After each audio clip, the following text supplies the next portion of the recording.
Good evening, friends. Nice to be back. Friends, Lena and I are so inspired to do more for all of you wonderful group of people that are encouraging us to be the best version of ourselves. Friends, the last Moonshot Conversations has generated 5.5 lakh views. The greatest insight for me last week was the understanding of the power and the perspective. This week, I have been mindful of the language I have used. The self awareness of my language has already started me mindfully and consciously choosing my words instead of having my words stream out of my mouth without me being mindful and conscious of them. Friends, to give our Koroburi, our sacred gathering, an example, I once caught myself when talking to my team and I used the word challenge instead of problem. And instead of telling the team, we should try to do this, I said, we could commit to doing this. Oh, Agnella Rajesh, I am so pleased to hear that. Yes. I'm so happy that you've become aware and mindful. I don't think there's anything more important. The minute we realize that our words have energy and that they're positive energy words and challenging negative energy words, we shift our language. So challenge gets perceived by the brain as positive, and problem or difficulty gets perceived by the mind differently. So disempowering words like should and try should not be used, and empowering words like Absolutely. should and commit is exactly what you did. So now that we know language plays a central role in defining and constructing our worldview, and it has the potential to create and transform our lives, it makes a great deal of sense to pay mindful attention to the words we use, the words that we allow to create thoughts in our heads, and the words we allow to come out of our mouths. So much so that I've planned one moonshot session around the power of words. Fantastic. So the power of words to empower our lives and change our mind. So remember our tagline, everyone. All success and failure begins in the mind. Change your mind, change your life. Fantastic, Lina. That is awesome. Friends, in decision theory and the general systems theory, a mindset is a set of assumptions, methods, or notations held by one or more people or groups of people. A mindset can also be seen as arising out of a person's worldview or philosophy of life. This also sometimes described as mental inertia, and it is often difficult to counteract its effects upon analysis and decision-making processes. Lina, the last session was for building an optimistic mindset. Does the same apply for building a growth mindset? Absolutely. The language we use will affect our worldview in either way. So the language we use with our children will affect whether our children develop a growth mindset or a fixed mindset. And also, if they've already started developing a fixed mindset, Yes, the words that we use can start empowering to rewire to embracing a growth. absolutely.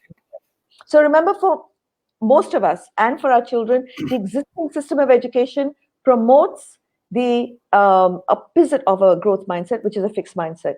So once again, it is really important for us parents to encourage this growth mindset in our children, Yes, and also yes. for ourselves, so we can continue growing and thriving. Remember, when we choose to grow, we thrive. When we choose to stagnate and stay in our comfort zone, we begin withering and fading away. Absolutely. It is all about growth, and mindset plays a very critical role. In cognitive psychology, a mindset represents the cognitive processes activated in response to a given task. Friends, recent advances in neuroscience have shown us that the brain is far more malleable than we ever know. Lena, what is a growth mindset? What is its importance as a role in how we maximize our potential? We would love to know that. So the insight into this mindset theory actually comes from a Stanford psychologist, Carol Dweck, and Yes. she played a phenomenal role in the work she's done. And the Yeah. body of research that she has worked on and she has shown us, it should actually shift the way we not only educate our children, but the way we parent our children. So one of the most basic beliefs we carry about ourselves is a view of ourselves and the view of how we inhabit our personality and our intelligence. So a fixed mindset assumes that our character, our intelligence, and creative ability is fixed, and we can't really change it in any meaningful way.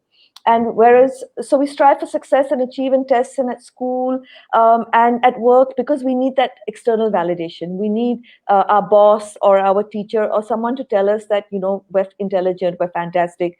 The affirmation of our intelligence, we need it. We need everyone to affirm our intelligence. There are a few things about us that we have very little control over. These are Absolutely. our physical characteristics, right? Yes. So I Yes. can't through your mindset change your hair color from black to something else, unless we use Yes, some hair dye. But otherwise, some things about you, Agnello Rajesh, we have very little control over. That's the physical absolutely. side. How tall you're likely to be, the hair color, etc., etc.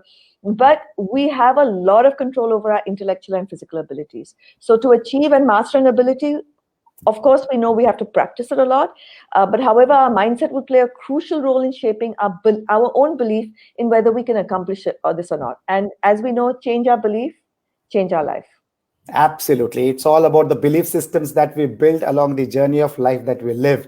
Our mindset may be so firmly established that it creates a powerful incentive to adapt or accept prior behaviors, choices, or tools. So, if I understand this correctly, a child who needs this external validation may strive to succeed on test at any cost and avoiding failure at any cost to maintain the sense of being smart. Absolutely. So this is what is so sad about what we are doing in schools, Agnello Rajesh. Schools are actually dumbing down our children, and I'll give you a concrete example of this. I, as a parent and teacher, would intuitively, obviously, encourage my son to Yes, have a growth mindset, right? So I encourage absolutely. him to thrive on challenges, to go outside of his zone of comfort. So one day he's in grade 2 and he comes home with a sentence making test, like and when I saw it, it threw me. So for the word book in a sentence, he wrote, "This is a book." For a word boy, he wrote, "That is a boy," and so on. And he came and he's really proudly showing it to me. "Mama, see, I got 10 out of 10 for the test." Do you get the gist of what I'm saying? Absolutely, absolutely. But what is the importance of this? How is it connected to schools stereotyping our children? I mean, he got 10 out of 10 on the test. So, what more? So I'll tell you the importance of this. At home, when my son and I would play with words and sentences, I would ask him to write and make a sentence with the word boy. This is the kind Yes. of sentence he would make for me. Huh? The very tall, adventurous boy climbed a massive mountain. Now, don't Okay. forget, he's in grade 2. So Yeah. he only has control and command over a few words. So would spell the word boy correctly, and he would spell the correctly, but he's not Yes. really encountered words like adventurous or mountain. And anyway, even if you spell them phonetically, you're likely to misspell them. So Absolutely. so he would get the spellings incorrect, but the creativity correct. Now, what's more important for us, the spellings or creativity? That's what we have to answer. Now, as a parent and teacher, even at that time when technology was just at the stages of its start in existence in our lives, I knew that creativity is more important than spelling. Today, it's absolutely with spell check. We don't even really need to be mugging up spelling. So Absolutely. when I asked Rish, why did he go from that level of creativity to this low level of creativity, his answer just told me everything. Mama, for every wrong spelling, teacher will put a red mark through my word and minus half a point. I'll show you my last test. Mama, I got 2 out of 10. So Wow. what are we telling kids? We're telling kids, play safe. Don't be adventurous. Don't be massive in your approach. Be in your comfort zone. Well, Lina, this is what we have all experienced in all our childhood. I wish I could get this knowledge when I was in school. Friends, the importance of the mindset that your child develops is phenomenal, as this is what will shape his or her belief of whether or not he or she can learn, change, and grow. From the example you gave, I understand why instead of wanting to stretch his imagination and his abilities, Drish would choose to be safe and score well on the test. I can see the importance of the statement. All failure and success does begin in the mind. Absolutely, because it's the assumptions and the beliefs that will drive our emotions, our decisions, and our actions. So, this is the deciding factor in whether you feel powerful or powerless. And, understand we always want to feel powerful. We always want to feel in control as individuals.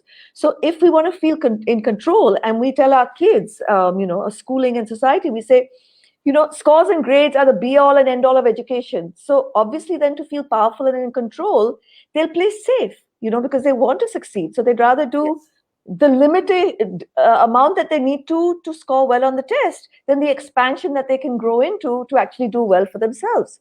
So, knowing that grades and scores are not the secret sauce, but your self-image and beliefs are, I worked on Drish with the habits of mind that are important and helped him develop the correct mindsets. And that's why today we're here. And he's 28 years of age today, and he's the CEO of a joint venture company. Wow.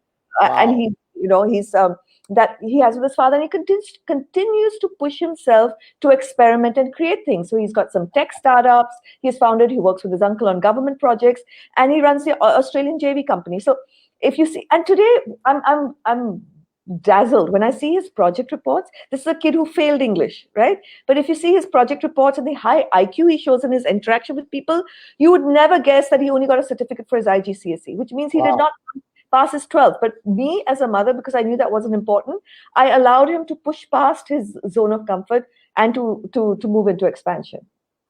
Fantastic, Lina. So Drish had you as his mom to help him. And I'm sure you will help the parents watching this show today, to help their children.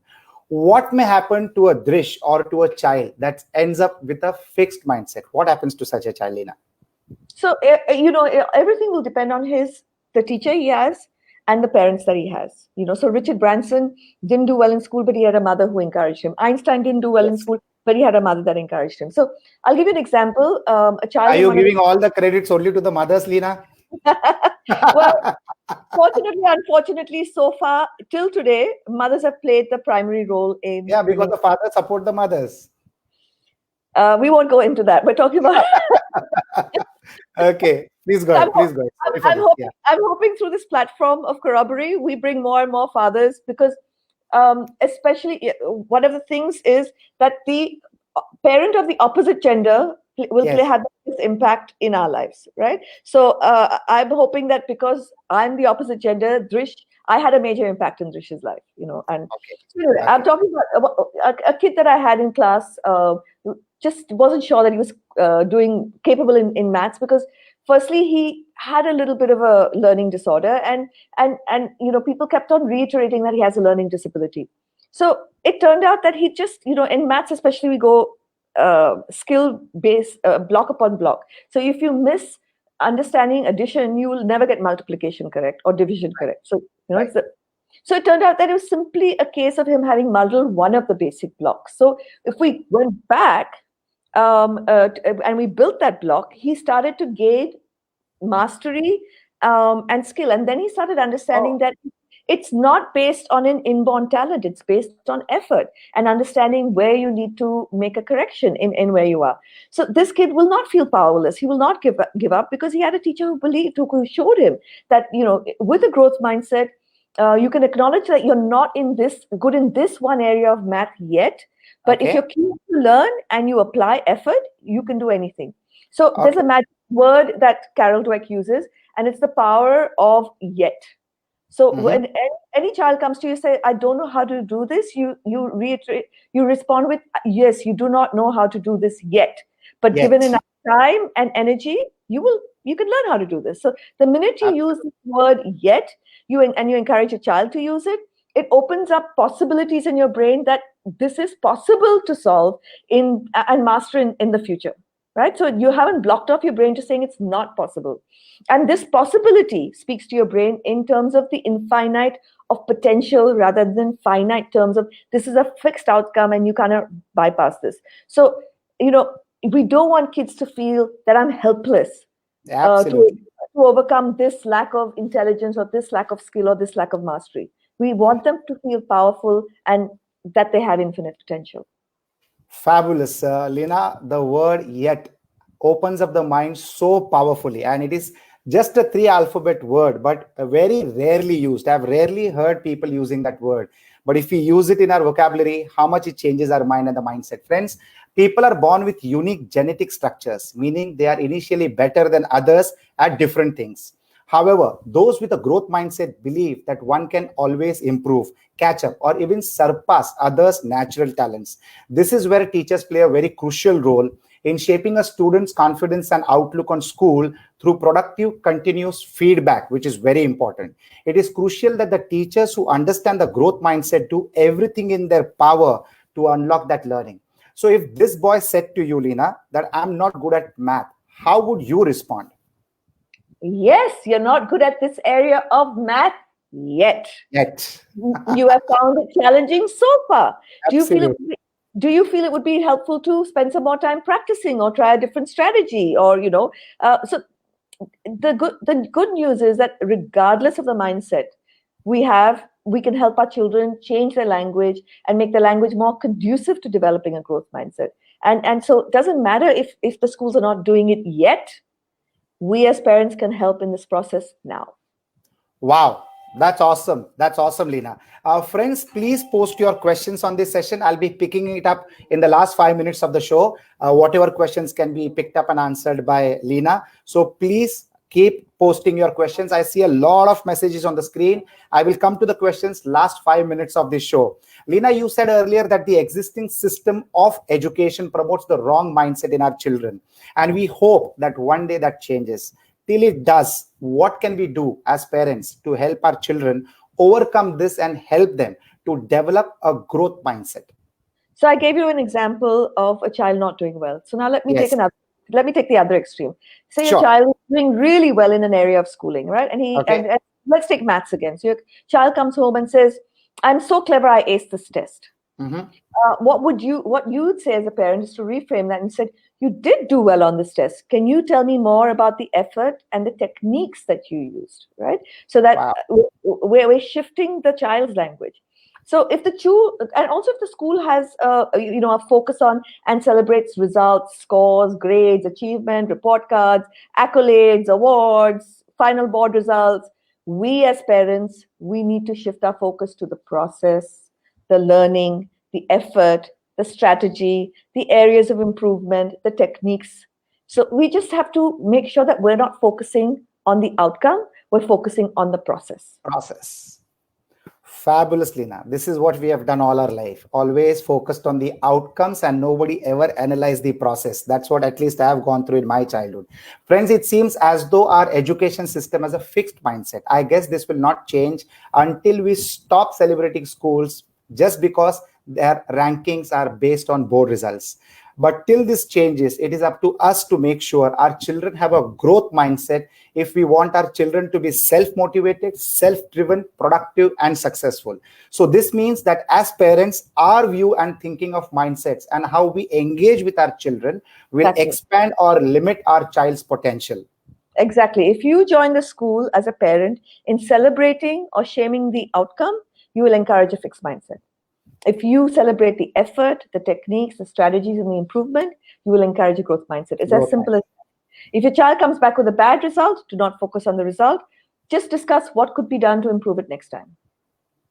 Fabulous, Lina. That's so awesome. You have been repeatedly talking about the importance of our thoughts and that they constantly change the structure and function of our brains, which in turn changes our emotions, our beliefs, and our behavior.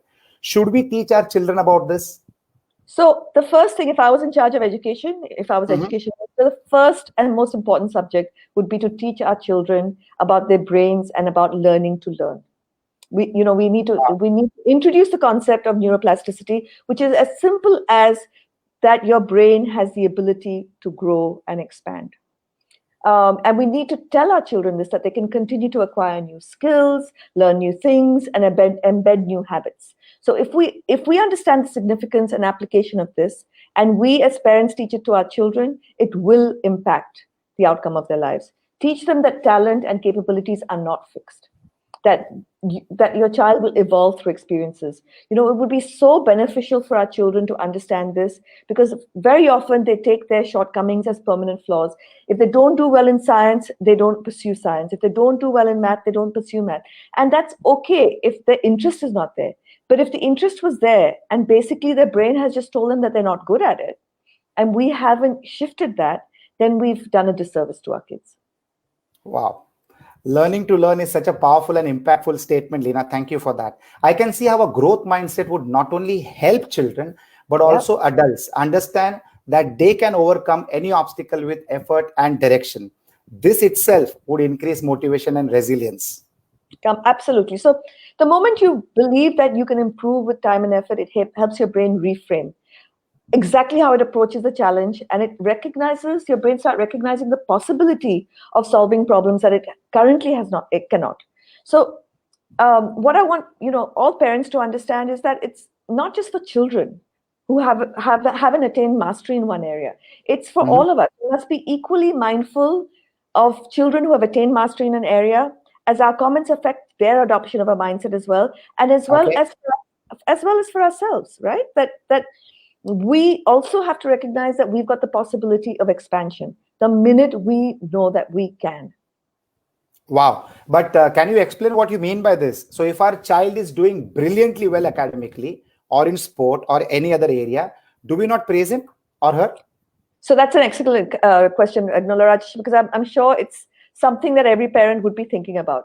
So your words affect an academically achieving child just as much. So if your child's doing poorly in school or doing well in school, your words have impact. So if you use language that has your child believe that what he has attained is absolute, if your language positions intelligence and talents as fixed, it can be debilitating for kids. It becomes a minus for kids, right? So this is as true if your child's doing well in school academically or not doing well. It's a language that you use while praising your kids that will have the profound impact on the development of their mindset and attitude. Wow. Lina, can you share ways in which we can promote a growth mindset in our children? What should we do mindful of in our language, in our words of praise? How do we speak to them when they do not succeed? That's the most critical part that parents face at times. So I said it earlier, and one of the participants posted. So is constructive criticism okay? I said, what if we took the word criticism out because that's a negative word? What if we use feedback? Yes, Constructive absolutely. feedback that speaks differently to the brain. So we praise mindfully. That's what I'm saying. That we praise the effort, the strategy, and the action, not just the outcome. So we say, hey, yes, you did do well on this. Tell me about the strategy you used. Tell me about how much effort it took. So praising a child's process to overcome challenges will promote a growth mindset. Even if the child's done well, if you focus on the process, that'll encourage a growth mindset. You focus on the process, that's it. And that will emphasize the importance of implementing and adopting different strategies, and it'll help your child stretch his capabilities, right? So don't, if your child comes back with a bad report card, Yes. don't that Mhm. defeat. Take this Okay. opportunity to stretch your child's thinking and at his own capabilities. When your child recognizes that, if they're not Mhm. capable of solving a problem yet, Mhm. you will explore, new methods to resolve issues and develop what we call fluid intelligence, that it's moving all the time. And Okay. I'm saying give honest feedback. Just don't make it criticism. Make Criticism. it as feedback. Yeah. So give honest feedback. Children can learn from feedback given by others. We think kids are more resilient about feedback than we think they are, and they will reflect on their experiences. The only thing is failure should not stop kids from improving. In fact, setbacks should help them find a way forward. It'll help them come up with new strategies for implementation. Everyone knows when we are innovating or we're creative, we're going to Yes. have lots of failures along the way before we get an Absolutely. aha Absolutely. moment. The wrong thing Absolutely. is we talk to kids about scientists who've discovered this or patented this, but we don't talk to them about the process that they, Process. how many failures they had to endure Go through. before they found success. So um, you know we just want to focus not on the negative aspect, but just on that they can learn from any failure, and we don't want to dwell on the negative consequences of failure. Got it. Got it. I can see how a growth mindset can be a deciding factor that separate those who succeeded from those who don't. At Yeah. a conceptual level, it lets children overlook the dejection of failure to visualize future success.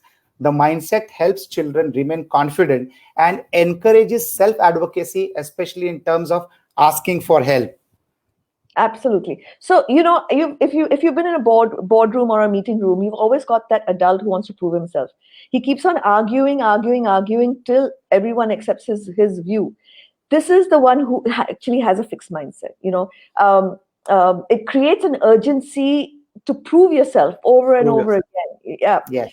You know, Yes. it's a child with a fixed mindset who's consumed by the need to prove himself in the classroom when he's young, who has to constantly put up his hand, but will only put up his hand when he knows the right answer, right? When he's absolutely sure of the right answer. He becomes the adult who will continue to have to do this in the workplace and in relationships. They'll want to be right over being kind or moving forward, right? So the question, their internal dialogue is always, will this make me look dumb or smart? Will this Absolutely. will this when I say this, or will I do this, will I succeed or will I fail? Will I Absolutely. will I be accepted or will I be rejected? Will I be a winner Absolutely. or will I be a loser? So, and this is the obnoxious adult who is always intent on proving his intelligence to everybody else in the room. And that's not what we want for our kids. Those are very thought-provoking questions, Lina. Fantastic. So what I'm understanding is that adults with a fixed mindset will always look for external sources of validation, and those with a growth mindset will be internally driven to keep learning and growing. Those with a growth mindset believe that they can achieve anything given enough learning and practice. Absolutely. So the mindset your child develops will affect his potential throughout life, because his potential may be infinite, but if his belief is finite, it affects everything else, right? It affects what potential he reaches. So their belief about their abilities and their potential will fuel everything, their thoughts, their behavior, their decisions, and their actions throughout their life. And then that ultimately determines whether they reach their potential. So their beliefs about themselves has a profound impact on every area of their lives. So the core mindset belief needs to be, I can develop, I can learn, I can grow, based on the effort I invest in developing, learning, and growing.